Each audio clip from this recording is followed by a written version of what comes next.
schön, dass ihr wieder dabei seid, heute bei Kreativ-Reich, die Kika-Plauderei. Ich bin Kerstin und möchte euch meine neuesten Ideen vorstellen.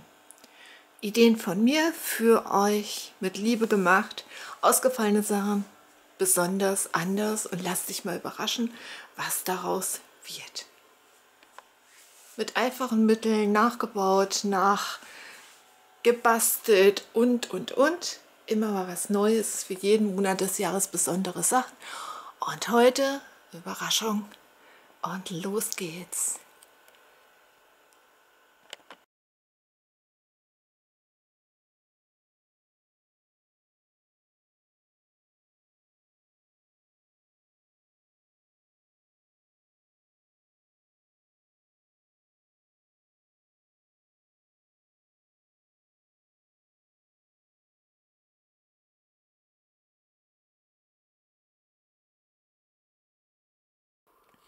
Wieder.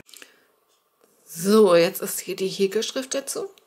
Ihr nehmt bitte eine Wolle zum Häkeln für eine Häkelnadel 6, 7 oder 8. Je dicker die Wolle, desto schneller seid ihr fertig. Wenn ihr kleine Bäumchen machen wollt, dann 100% Baumwolle mit einer 2er oder 3er Nadel. Dann werden die schön klein und knuffig, aber die Häkelschrift bleibt gleich. Wir machen 4 Luftmaschen zum Ring. Dann machen wir eine Luftmasche und in den Ring 6 feste Maschen hinein. In die erste Reihe kommen, in die erste 2 Stäbchen, dann eine einzelne, 2 Stäbchen, eine einzelne.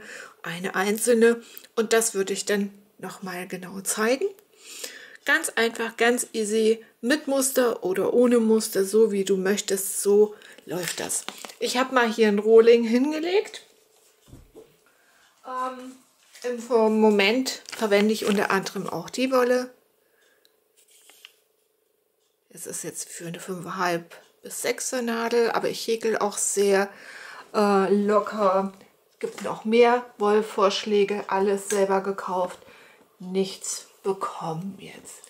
So, jetzt zeige ich es wirklich ganz einfach. Das tue ich mal auf die Seite, das irritiert. Jetzt extra eine Weiß. Wenn du noch nicht häkeln kannst, ich habe eine tolle Häkelschule drin, da hast du in 1, 2 Stunden die Maschen gelernt, die sind sowas von einfach. Und dann kannst du loslegen, ohne Muster, einfach mal als Rohling. So, wir machen 4 Luftmaschen, 1, 2, 3, 4. Die schließen wir mit einer Kettmasche zu so einem kleinen Ring. So, ich würde hier kein Magic Ring machen, den kannst du aber machen, wenn du das gern möchtest. Eine Luftmasche. So, dann machen wir 4 Stäbchen hin. Nein, eine Luftmasche. Wir machen 6 feste Maschen hinein. 1, 2, 3, 4, 5, 6. So, jetzt machen wir Stäbchen. In die erste feste Masche kommen 2 Stäbchen. 1, 2. Das ist jetzt das Komplizierteste, danach wird es total easy peasy. So, dann kommt in die nächste feste Masche ein Stäbchen. Wir arbeiten jetzt nur noch mit Stäbchen bis auf den Rand. So, dann in die nächste Masche nochmal ein Stäbchen. In die nächste 2 Stäbchen.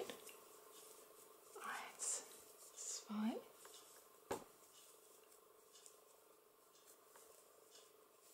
Und dann brauchen wir noch mal 2 Stäbchen. 1, 2 einzelne, 2. Und dann sind wir wieder vorne. So, und dann haben wir als erstes hier die Pärchen. Und dann machen wir es beim ersten Stäbchen vom Pärchen immer 2 Stäbchen. 1, 2. Dann machen wir wieder einzelne Stäbchen. 1, 2.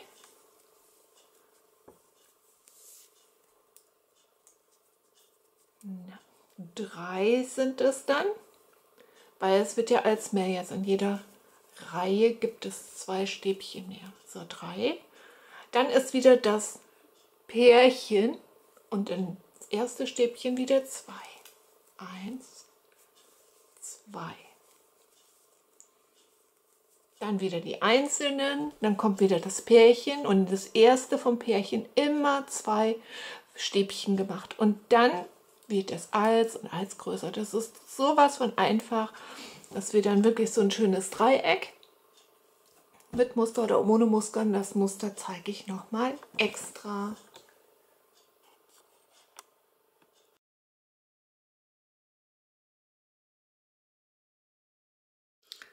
So, jetzt möchte ich euch ganz gerne nochmal ein zusätzliches Muster zeigen.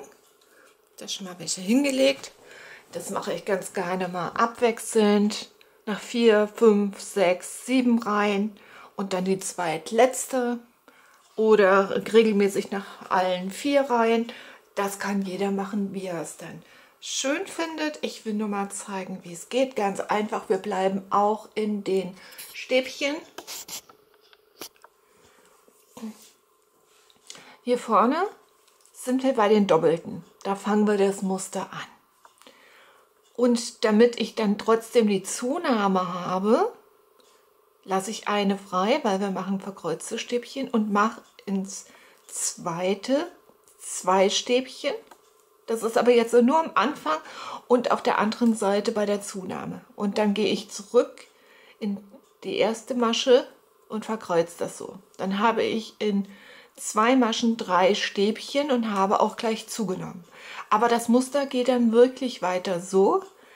1 freilassen, ins zweite ein Stäbchen und dann ins rückwärtige noch ein Stäbchen. So, dann gehe ich weiter, wieder eine frei, ein Stäbchen und ins Stäbchen dahinter, in die Masche auch ein Stäbchen. Und dann verkreuzt sich das so. Und wenn man dann nicht auskommt, also hier wäre jetzt die doppelte Masche wieder und man hat aber, vielleicht kommt man nicht genau hin, weil hier die Verkreuzung ist von den einzelnen Stäbchen. Ne, hier ist das Doppelte. Dann geht man einfach 1 weiter vor, das ist nicht schlimm. Und macht dann davor einfach 2 Stäbchen an 1 und geht dann 1 wieder zurück und macht da das Stäbchen. Und das mache ich wirklich nur eine Reihe lang und dann wieder im Muster weiter mit den Stäbchen rundherum und verteilt die Kreuzstäbchen, verkreuzten Stäbchen dann im Muster. Weil ich finde das ganz schön, das lockert das auf. Muss nicht sein, kann man machen. Zur Sicherheit will ich es noch mal zeigen. Bei mir war es jetzt auch so. Also, das ist alles, also wenn es jetzt zu früh ist, dann setze ich noch ein einzelnes, verkreuztes Stäbchenmuster und dann gehe ich einfach bei den doppelten 1 weiter vor. Das ist nicht schlimm und setze dann 1 weiter vor, 2 Stäbchen in 1 zur Zunahme und gehe dann wieder rückwärts. Das ist jetzt das zweite, die zweite Zunahme in der Reihe. Und es sieht trotzdem gut aus und mache jetzt die Reihe mit den verkreuzten Stäbchen fertig. Und dann wieder die einzelnen Stäbchen in den nächsten Reihen.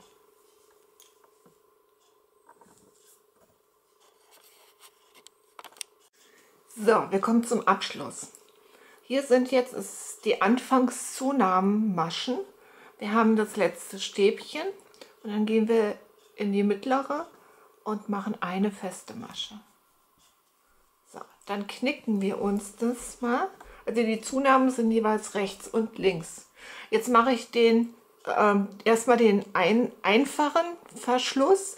Wir gehen in die vordere und in die hintere feste Masche und machen zusammen eine feste Masche.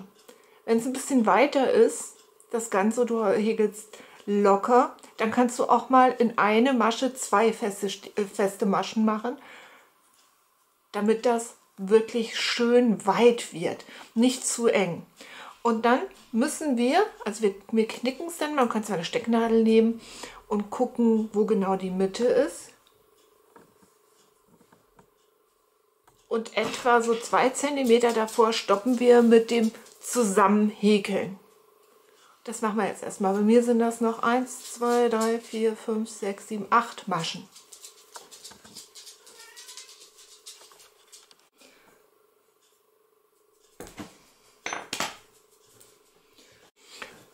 So, bei mir war es jetzt so, ich habe in die Maschen, ne, die wir jetzt zusammen gehäkelt haben, in der erste eine feste Masche, in die nächste zwei, eine, zwei und dann wurde es so schön locker. Du musst einfach mal gucken, wie es bei dir ist, wie fest oder locker du häkelst. So, jetzt bin ich 2 cm vor der Mitte und jetzt muss ich auf einer Seite nur feste Maschen machen. Schön locker, weil da kommt dann der Ast oder Besenstiel oder sonstiges hinein, was wir als Stamm nehmen. So, dann klappe ich das wieder rüber und gucke, wie weit hatte ich zugehäkelt. So, passt. Und dann habe ich hier so eine schöne Öffnung, da wird das dann reingeschoben. Und jetzt lege ich es wieder aufeinander und häkel wieder beide Seiten zusammen. Ich habe so tief gestochen, da muss ich rein. So, 2 Maschen immer zusammen. Und dann mache ich auch wieder in die erste eine, in die nächste 2, eine, 2 und dann häkel ich das schön ordentlich zusammen. Und das ist jetzt die einfachste Art zu segeln. Man kann das dann auch noch mit Bogen, so einen Bogen zusammen häkeln. Das ist dann hier so. Und da habe ich dann 3 Stäbchen in eine feste Masche gemacht, dann in die nächste eine feste Masche, in die nächste 3 Stäbchen, in die nächste eine feste Masche, 3 Stäbchen, eine feste Masche, auch mit einer Öffnung hier. Und da ist dann ein Bogen, eine feste Masche, ein Bogen mit 3 Stäbchen und eine feste Masche und dann häkle ich wieder zusammen und dann hat man so einen tollen Abschluss vom Baum. Da kann man sich überlegen, wie man es gerne machen würde. So, jetzt ist es richtig schön zusammengehäkelt und jetzt mache ich ganz am Ende noch eine feste Masche, damit es wirklich so einen richtig schönen Abschluss gibt. Dann schneide ich es ab oder ziehe es einfach noch durch. Ich habe nicht mehr viel Garn und dann wird der Faden durch die letzte Öse einfach gezogen.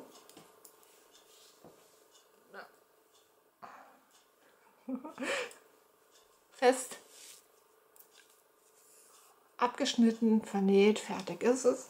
Und das Restgarn, wenn man jetzt keinen Ast hat oder Besenstiel oder sonstiges, dann geht es auch, vielleicht hast du zu Hause noch die Schaschlikspieße aus Holz, die zum Grillen sind oder sonstiges.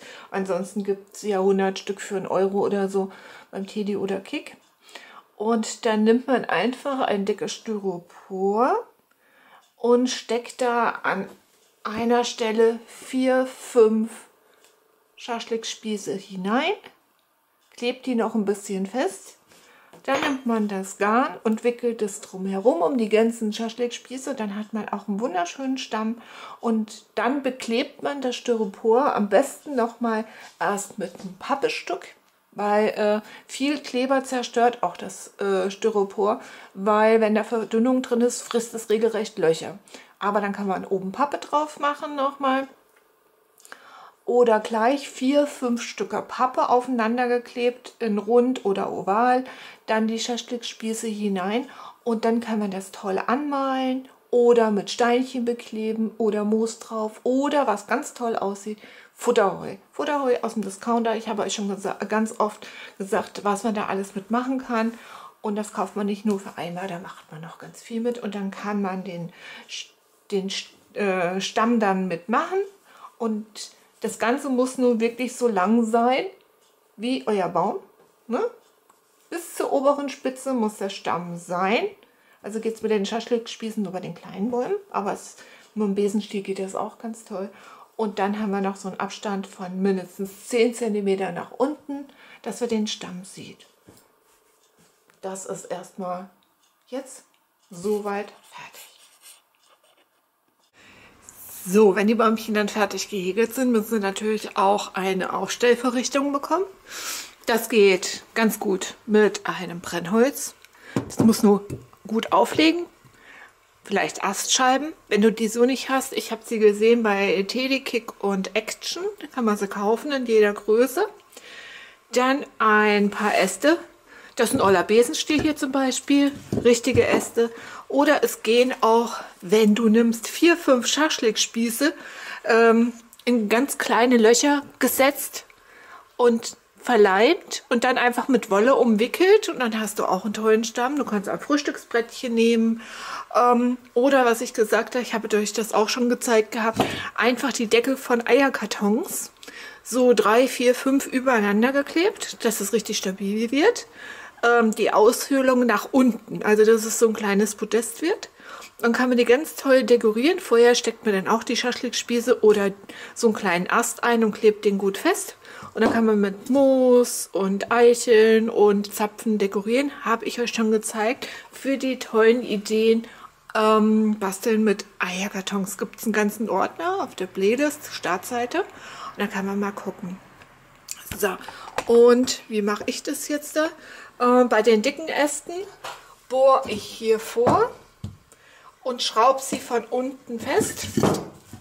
Ne, schraube sie von unten fest, sonst geht es nicht. Bei den kleinen nehme ich den dicksten Bohrer, den ich habe, bohre mir ein Loch hinein und leime das einfach rein. Der Leim hier ist super. Man sieht, woher ist, glaube ich. Teddy Kick. Und dann hält das. Ne? Die kleinen leime ich ein und die großen verschraube ich von unten, muss aber vorgebohrt werden. Und dann werden die nur noch drüber hingestruppt in dem Loch. Und wenn es nicht ganz so dolle steht oder so, dann rausgehen und den Baum ganz doll mit HLK-Spray einsprühen oder mit Wäschestärke. Das ist alles und dann sehen die ganz toll aus. So, jetzt habe ich schon mal 2, 3 fertig gemacht. Die stehen auch auf den Ständern und natürlich kann man sie beleuchten mit einer LED-Lichterkette, wie hier. Am besten aus Draht. Mit Timer, ohne Timer. Natürlich geht es auch an der Steckdose. LED muss es nur sein, alles andere wird heiß und wird brennen. Wenn man jetzt die Äste hat, dann kann man die LED-Lichterkette wunderbar an den Ästen befestigen und runterführen. Hat man jetzt nur einen Stab, wo es nicht so hält, dann schraubt man ganz oben quer 1, 2, 3 Schrauben ein, also einmal hier, dann da und da.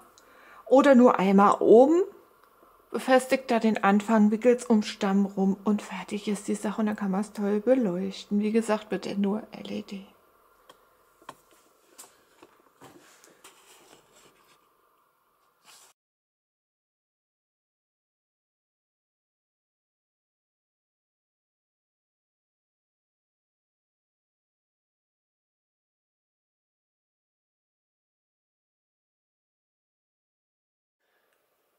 Und dann sage ich danke, tschüss, alles Liebe, toll, dass ihr da wart.